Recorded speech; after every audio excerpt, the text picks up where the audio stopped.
Good evening to everyone. It's again a joy to be here with you.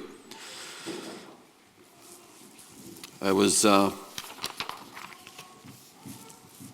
wondering if there's anyone that wants to share something, a testimony or maybe a question. I think last evening we finished with maybe some questions on your hearts. So, is there anyone who wants to say something here? Maybe testimony of what God is doing or has done or something. Just open it up here. That maybe you took a step of faith and, yeah. Is there anyone?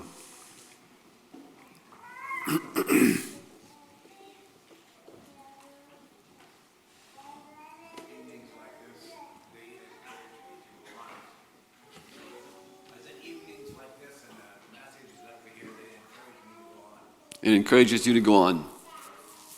Thank you. Very good. Anyone else?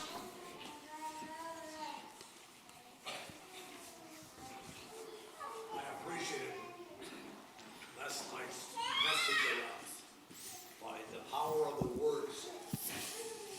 As I was listening, all of a sudden I got convicted. I had shared something with my wife that I knew was destructive. And I had to go back and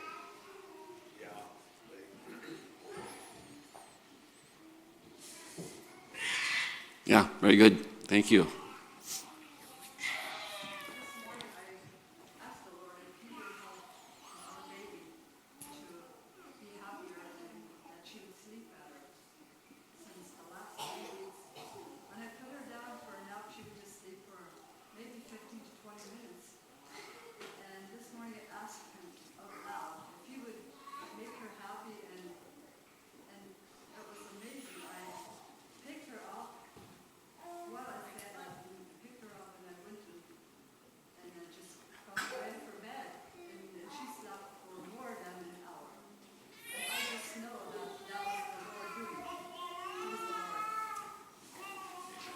Amen. Amen. Thank you, sister.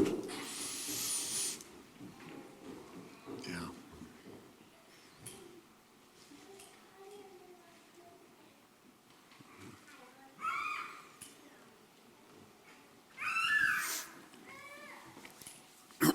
Anyone else to say something? What God is doing?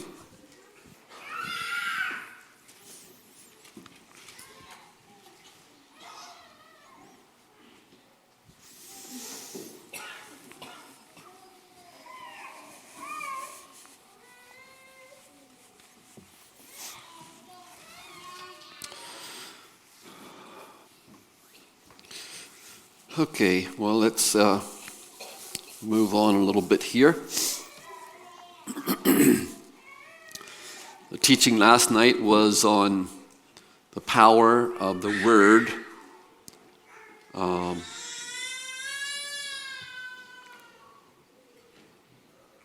To me, that was a very challenging message to preach or to communicate, maybe. It's not so hard just to preach something like that, but to communicate it in a way that it can be received. And I know that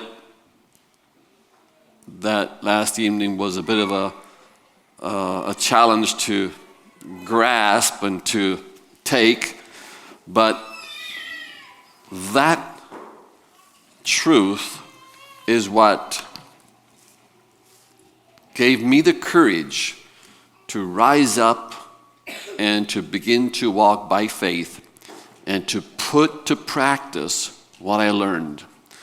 And very simply, what I learned was that God wants to think His thoughts in man, and He wants man to speak, and then the Holy Spirit will work behind the scenes or will work to bring it to pass. Something just really clicked in my heart when I got a hold of that. And I have been just so excited of how that has worked out in my life. I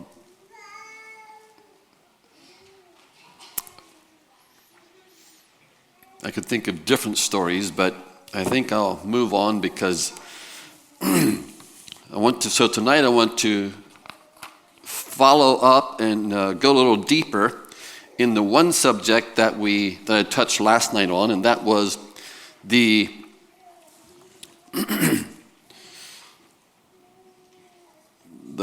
thought about by faith is how the Christian life works by faith, and how the enemy works his powers by fear. Remember that? And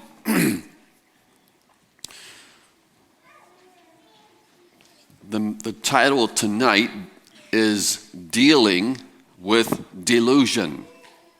The word delusion means something that comes along and deceives us. Or you could also say that it is the great big fat lie of the devil. What is this delusion that Satan uses continually? What is this lie that is very popular with the devil, and he uses this lie continually in the lives of God's children? And through that, so many of us are defeated in our Christian life. Because we are believing that lie. And I want to be able to point that out and show what that is. Very simply,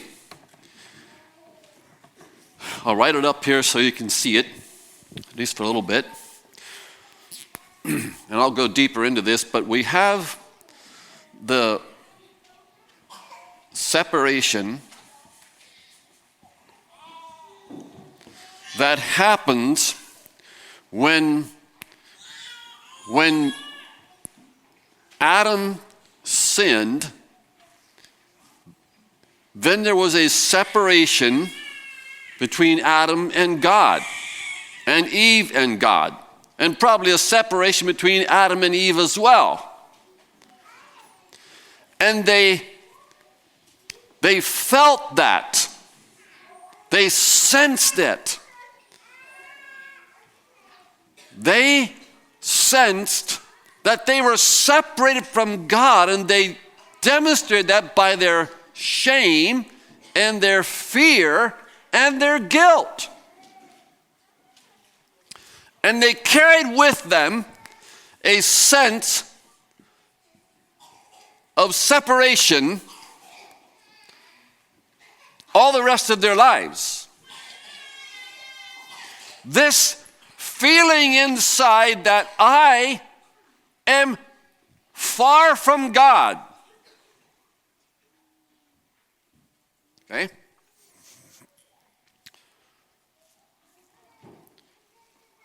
And that is the lie that Satan still says today. And why is that a lie? Well, Jesus Christ came and has paid the price for our salvation and brought us salvation, but he brought us to much more than just salvation. He brought us to a place of reunion with God, to where God's desire is to bring us back to that place where we are now again united with God. We're no longer separated from God. Amen?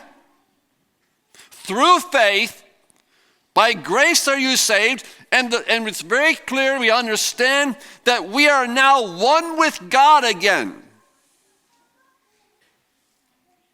right? We're not separated anymore. However,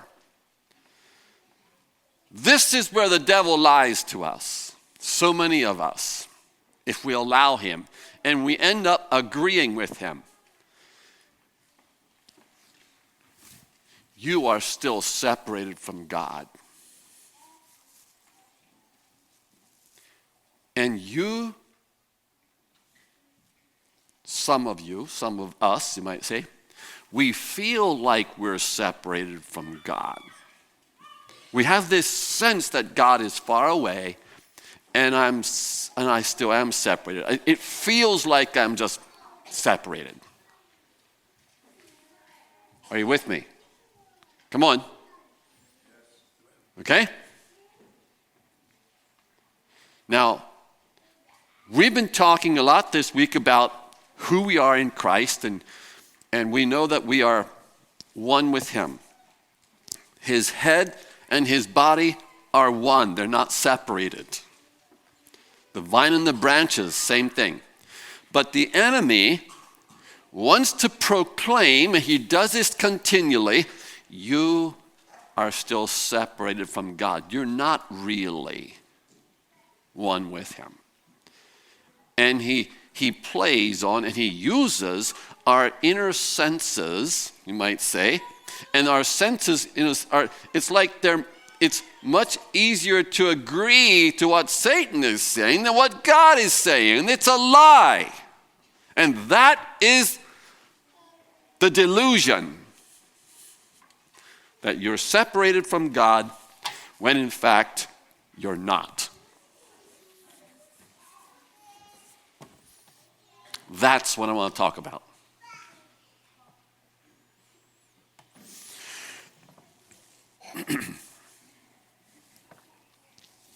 Several verses I'd like to look at. Let's go to Matthew chapter 12. Actually, let's go to John chapter 8 first. John chapter 8. We're going to identify the liar. John chapter 8, verse 44.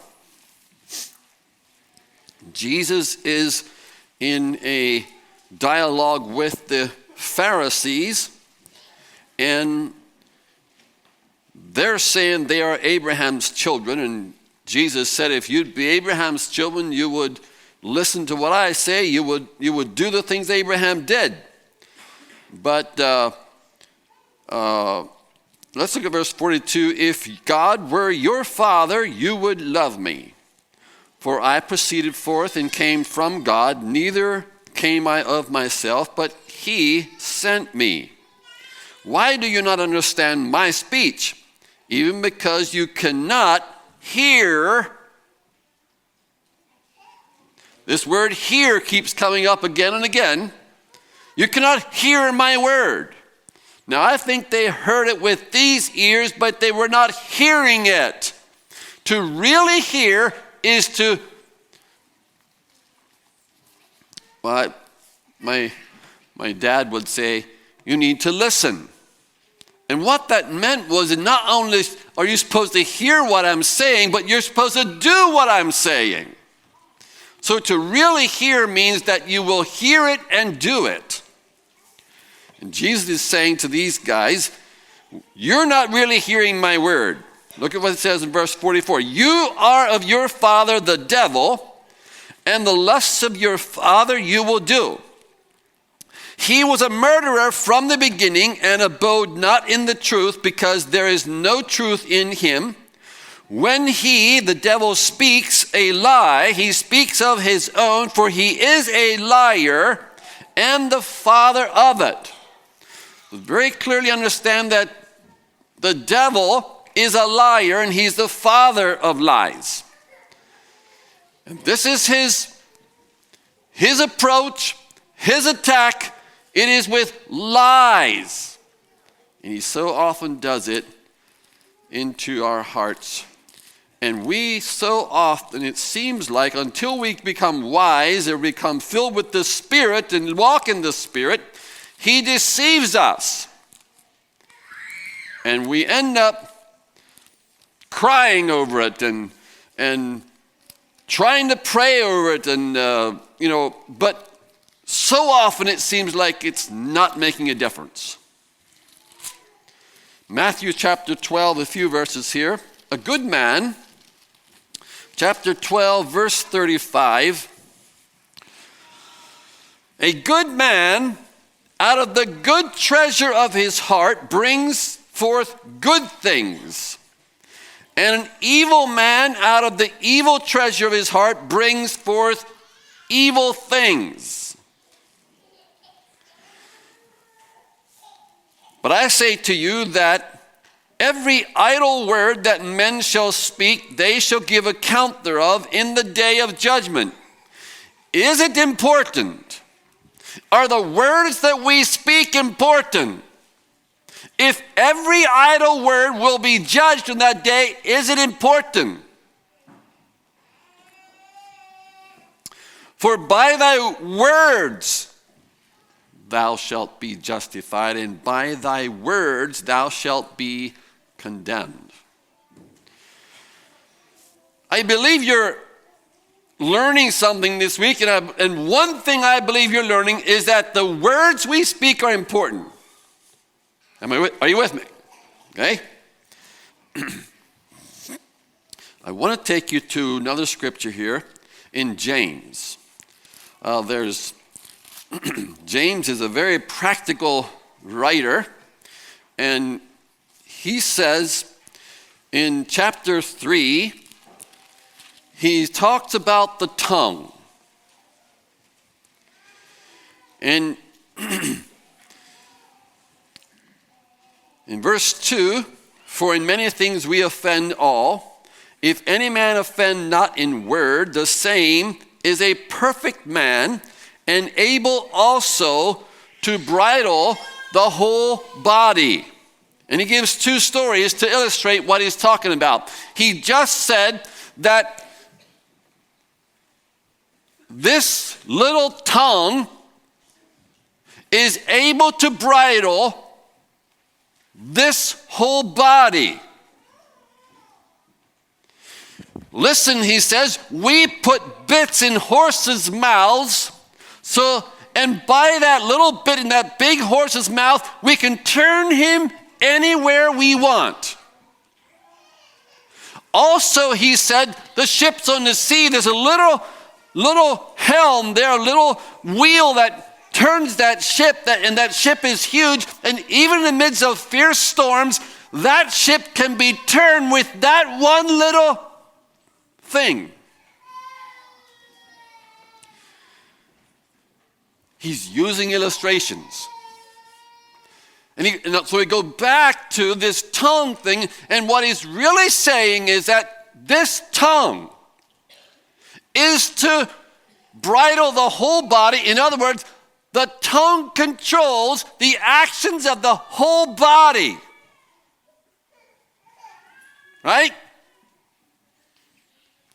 How often do we exercise that one over our body?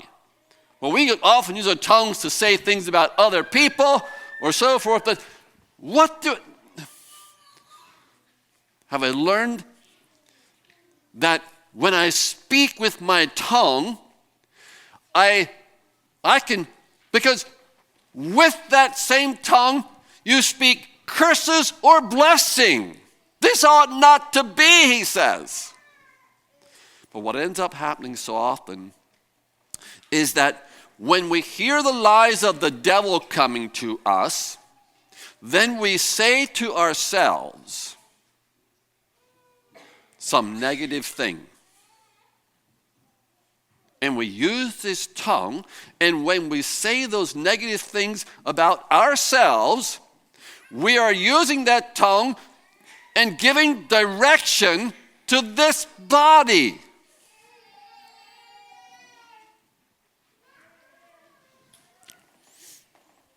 And we talked about some of that.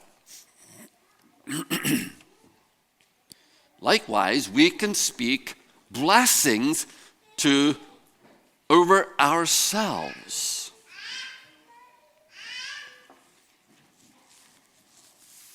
Amen?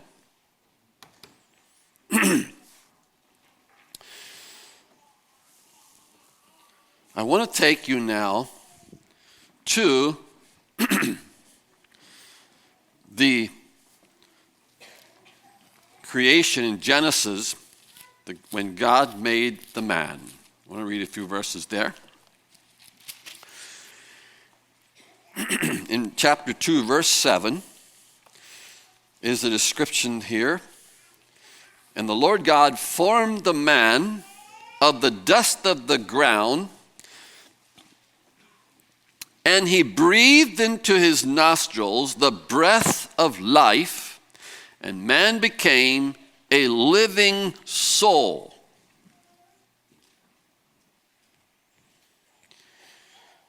God had, up to this point of creation, God had created the heavens and the earth and the sun and the moon and the stars and the planets and all the animals and all the fish and the birds and the trees and the bushes and all the insects.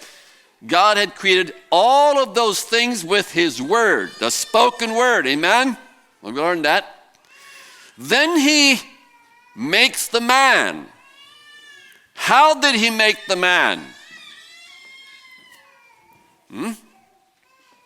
Did he make the man with the spoken word? Something a little different's going on here, right? So he forms the man of the dust of the earth. He takes of that earth and he forms this, what we would know as the body, the legs, the arms, the head, and he forms the body, and then it says he breathed into his nose the breath of life.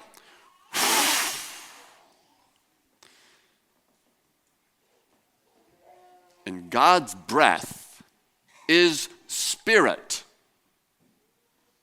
The breath of God is spirit, and basically wind is spirit in a sense, you might say. And when God breathed into Adam's nose, Adam became a living soul. 1 Corinthians 15 says, the first Adam was made a living soul. The last Adam was made a life-giving spirit. That's Jesus. And Jesus is a life-giving spirit. And we in his place are also to be giving life. We are supposed to now be like Christ and be a life-giving spirit. And everywhere that you go, you should be giving life. By the power of the flow, consistently flow of the power of God coming down into you, flowing through you, now you are the one who's giving life, and we do it mainly by speaking. Okay? I'm going to draw here a diagram, which I use this diagram quite a bit, and most of you have probably seen this as far as the body, the soul, and the spirit. How many of you have seen this? Anyone seen it? Oh, you've seen it. Okay, you guys know what I'm talking about. Great. Don't need much teaching there. So we have the body, basically. And my writing is not so good. And we have the soul. This is the soul part here, okay? In here we have the mind, the will, and we have our emotions. Okay? Of course, the body here we can see, smell, and so forth. In here we have the spirit. This is one way that this is the spirit of the man. This area here, the very center of our being, is where the spirit is. That's that place where when God created the man, and he breathed into Adam this hunk of dirt, and the breath of God came into Adam's that body, and Adam became a living soul. He had a soul, and the Spirit of God that God blew into Adam was the Holy Spirit living in the spirit of the man. We're a three-part being. God is three parts: Father, Son, and Spirit. We are three parts, body, soul, and spirit. So God takes Adam in this place, has Adam name the animals, and God said it's not good for Adam to be alone, for man to be alone. I will make him a helpmeet. And this last part of the creation, I like to say, is the most beautiful part that God made. He made woman.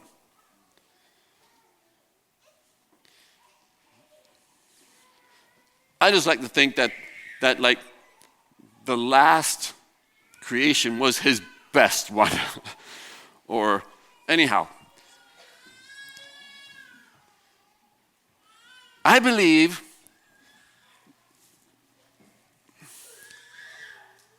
that the woman is the most beautiful part of God's creation. How many of you women believe that one?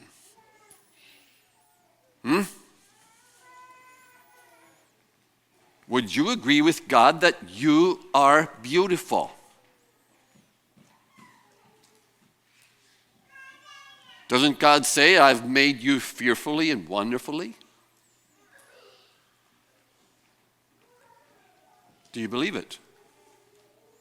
Or do you believe that you're, I don't need to say any negative words, but you all know what I'm talking about. Hello? Am I right?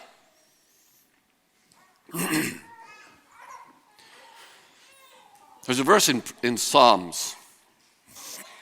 I just found it the other week. Out of Zion, the perfection of beauty shines. The perfection of beauty.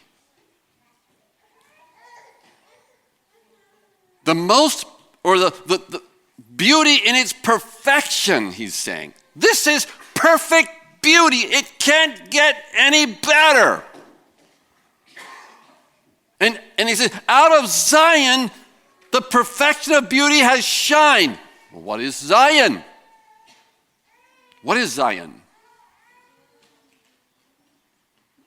Anyone? Is it Jerusalem?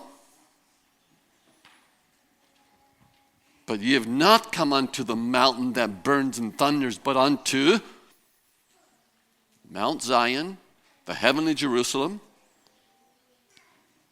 I believe it's the church. I believe Zion is the church. And when Jesus comes to take back his bride, I believe she's going to be the perfection of beauty. That's my theology. God, he's looking for a bride that's perfectly beautiful. So he creates Adam and Eve, and they are perfect. He gives them dominion over all the earth, cattle, birds, fish, so forth. And he tells them to multiply and fill the earth. Gives them a command, tells them not to eat of the tree, and so forth. He made Adam in his own image and in his own likeness. Adam did not have to work, but they kept the garden. They exercised their dominion over all the earth, per se. There was communion with God. They were able to experience the presence of God. They were full, you might say, of the fruits of the Spirit. There was no lack of love or joy or peace or all the fruits of the Spirit in their lives. I understand that when Adam and Eve fell, there's a lot of things that they lost. Creation fell with Adam, and in fact, in Romans says that the creation is groaning and waiting for the day of redemption. Not only are we as mankind waiting for that day, the whole creation groans. So take it for what it means. But I understand also that the man's soul, you might say, or the man. Let's suppose that the ability to see and smell and feel and taste was reduced, like, let's say, 50%. I don't know. I'm giving you something to think about. What about the power of our soul? I understand that some people learn to use their soul, the soulish powers within them, to even preach or to excite the congregation in a soulish way where the soulishness of everybody kind of comes together, and there is a power that comes out of that. But God has, in a sense, has taken that power and reduced it so that we don't destroy ourselves, you might say. Some of my thoughts there. But that's just something I think about. They had fellowship with God. There was no knowledge of evil. There was no unrest. There was no sickness. There was no evil thoughts one of another. There was no judging one of another. There was no envy and no jealousy. There was no stress. No stress there, per se. Fullness of joy. They didn't have to wear clothes. I believe they were clothed with shining light, maybe something like that. That's my thoughts. And they were a demonstration to all the rest of the animals and so forth.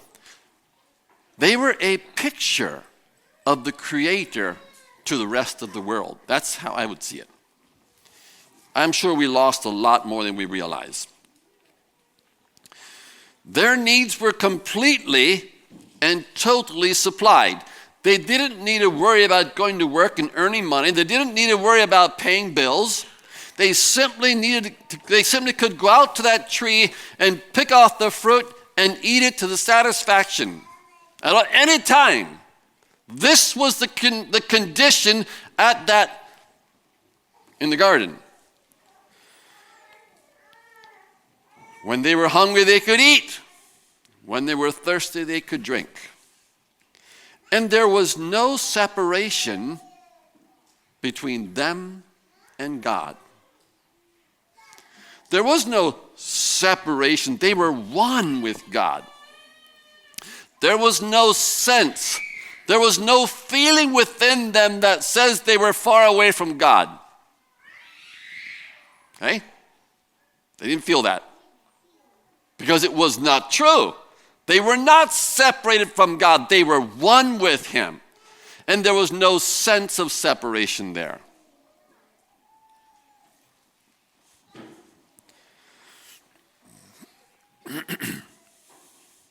Sin came. And that selfishness of mankind came in. And instead of now being endowed, instead of having the power of God flowing through them,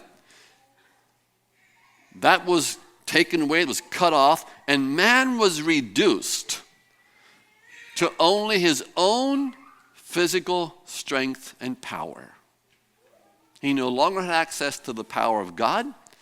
He no longer had communion with God. He no longer had fellowship with God. And he was separated from God, far apart. They could not be together anymore. And along with that separation came the reality in their senses that they were separated from God. They felt like they were separated from God. And it was true. The truth was they were separated, and they were feeling those feelings of separation.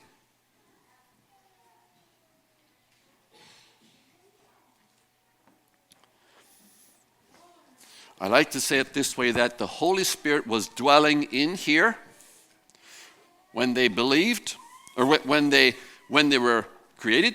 But when they sinned, the Holy Spirit went away. And now the spirit of man was dead in trespasses and sins. This place no longer had the life of God in it. And Adam and Eve would have felt like there's something missing in their life. Something missing. Are you with me? Have you ever felt like there was something missing? I know it very well. How long I walked, I was 27 years old before I got saved. And I just knew there's something that I need to do before I die. I just didn't know what it was. And there was this deep inner sense that I'm missing something. It's a big, deep hole in there, and it can't be filled.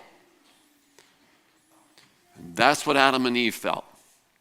They then began their lives, and there was all kinds of sin now. Selfishness was now the root of their lives, and their lives began to live their lives pretty much probably the way we do, in anger and bitterness and all this type of, and things began to happen, and this soulish area here began to get all clouded up, you might say, or full of their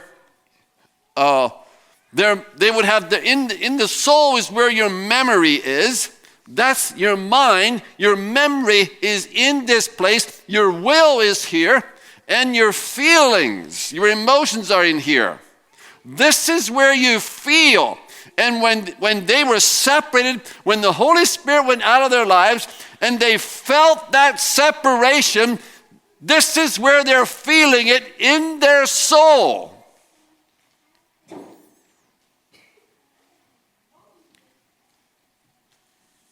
They knew they were far from God.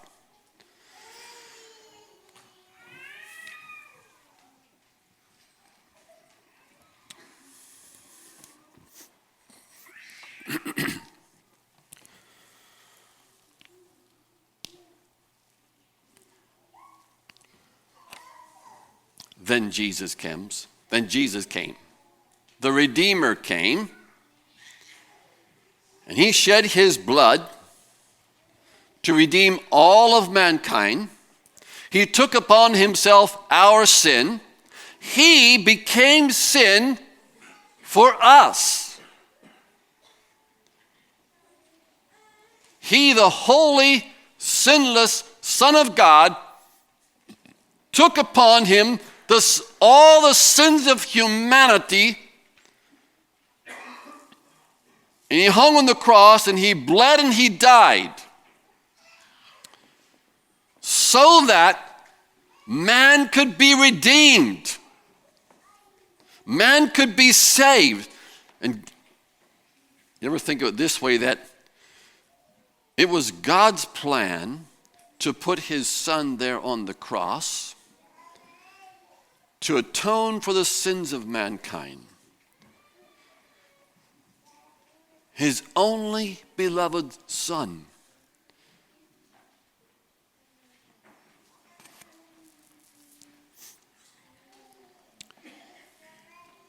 And through the sufferings of Jesus, it's as though God said, okay, that's enough.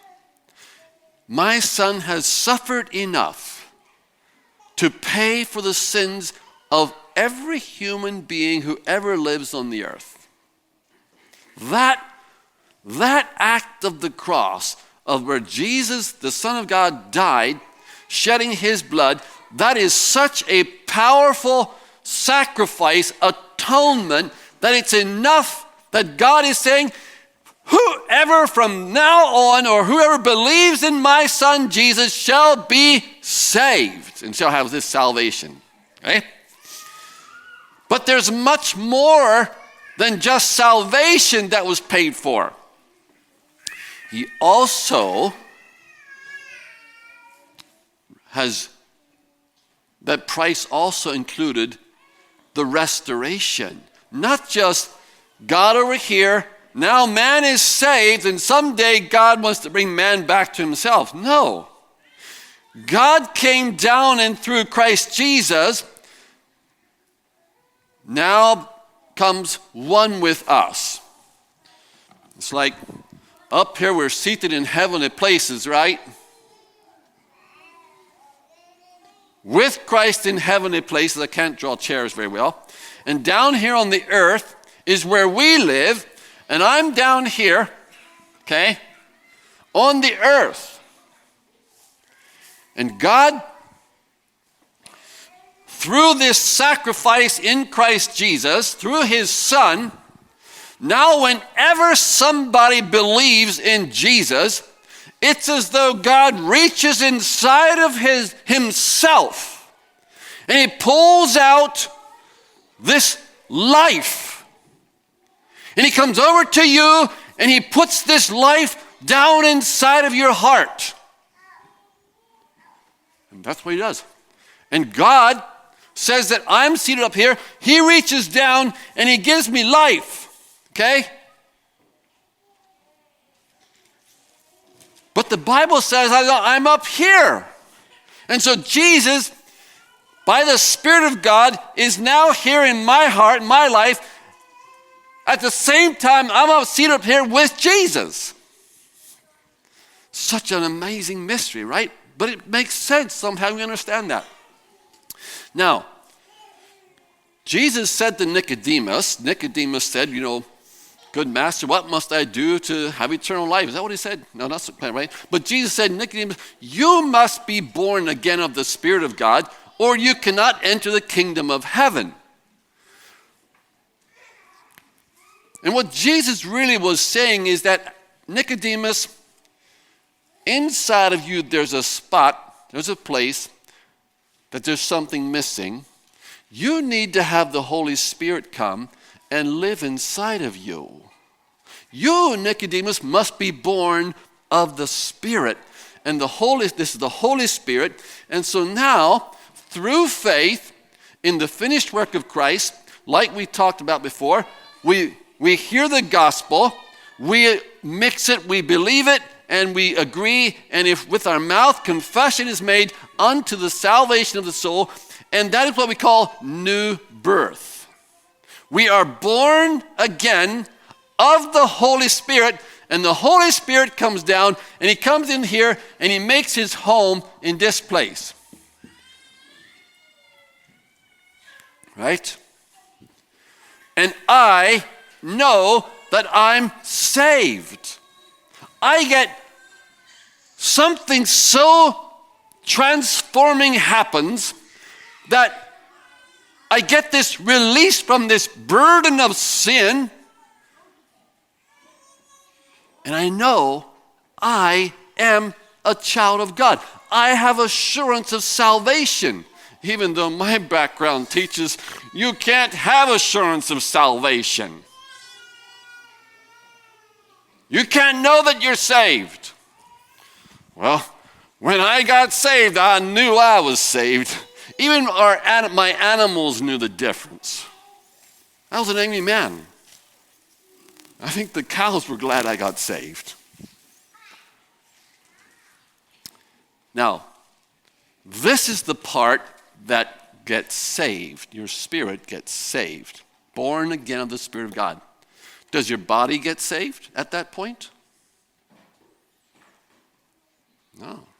Does your soul get saved at that point? I'm talking about his soul got saved. We use that term.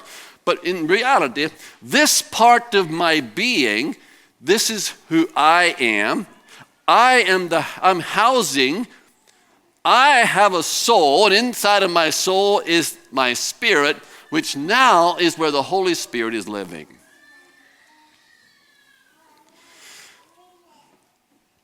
Before the Holy Spirit comes in here, I am quite certain that I'm separated from God because I can feel in my soul, my emotions, I know something's missing. I know I'm missing something, and it feels like I'm lost.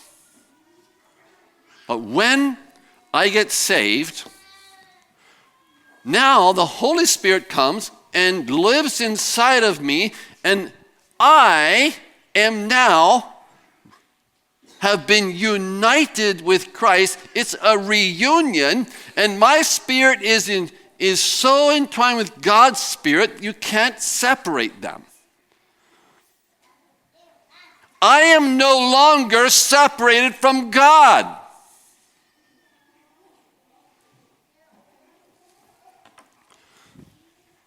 I know that. But what if my feelings tell me different? What if my emotions remind me, God, it still feels like God is far away? Okay? And the devil comes along and he,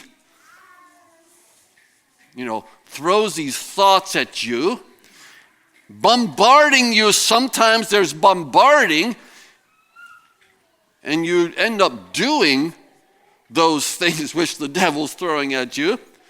And then you feel even worse. And so he's saying, you're not really saved. You are still separated from God. You are still separated. This is the lie. You're still separate. God is up there somewhere far away. You're down here. You're stuck down here. You're not connected with God. You are still separated from God. That's the lie. And when my emotions agree with that, when I feel that separation, which I used to feel, and I'm now feeling it again, and in my will, I'm like, okay, yeah, that's true. I do feel separated from God. And when I say that about myself, I will surely feel that way. This is the lie.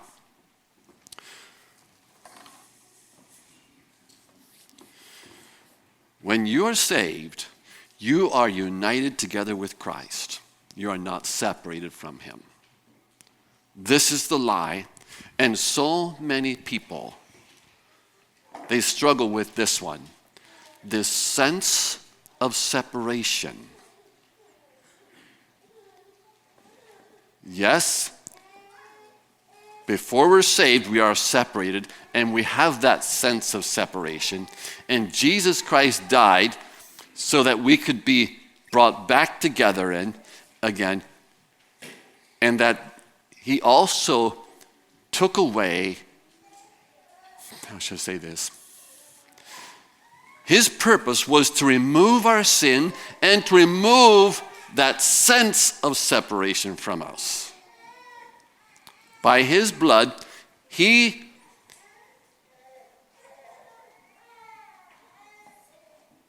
paid the price that you would no longer have that sense of separation. Okay?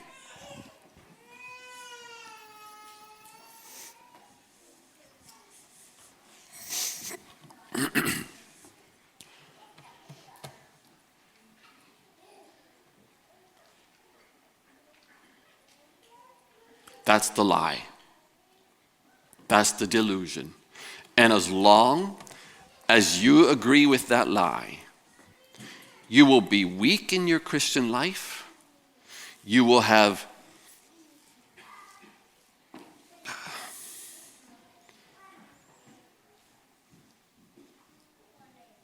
just have a lot of problems in that way.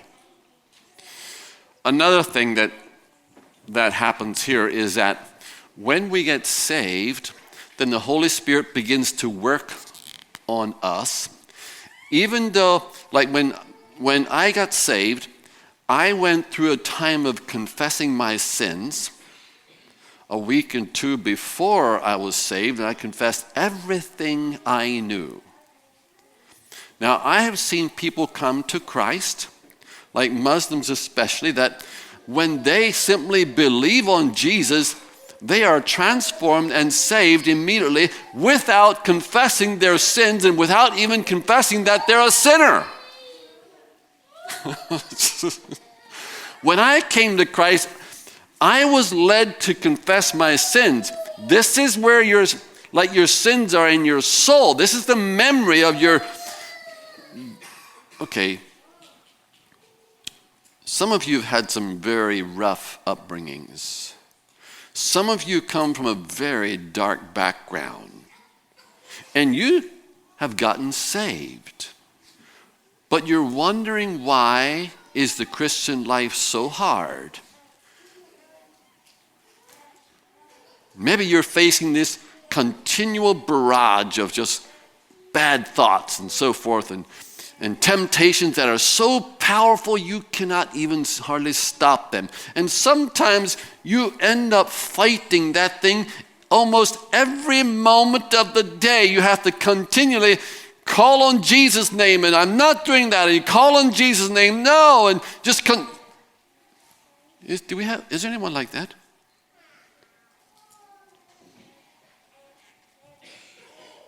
Do you know what I'm talking about?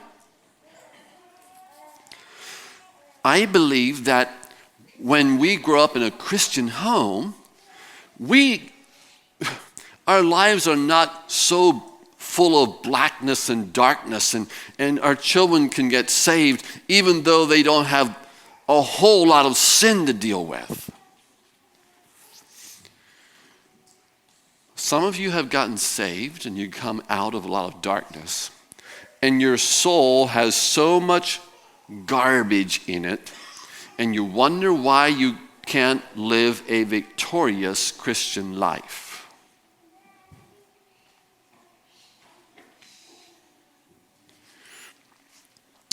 Have you ever had a very thorough and deep repentance session to where you open up your life and your heart and you confess everything that the Spirit of God brings to the surface?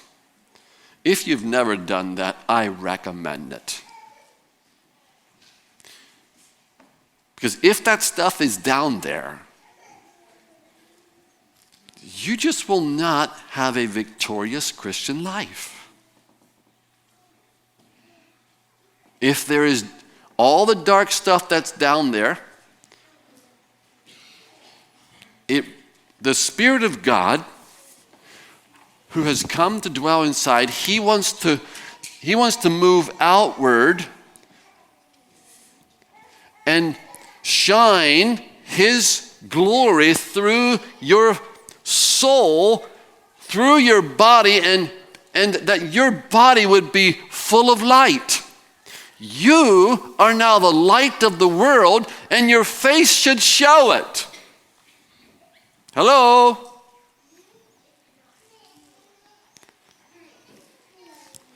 But if this thing is so dark, it's like the Holy Spirit finds it hard to flow outward through the soul because there's so much garbage there.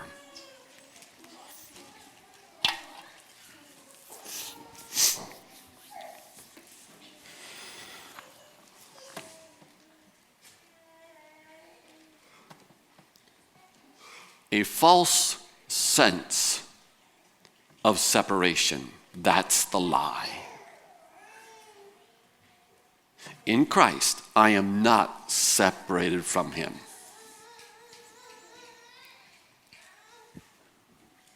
But the devil will try to convince you that you still are separated. That's the lie. I think there's much more I could say, but I'm going to draw this to a close. And maybe you have questions. But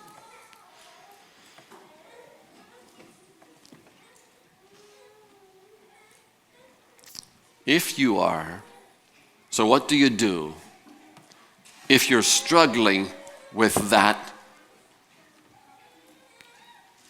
feeling?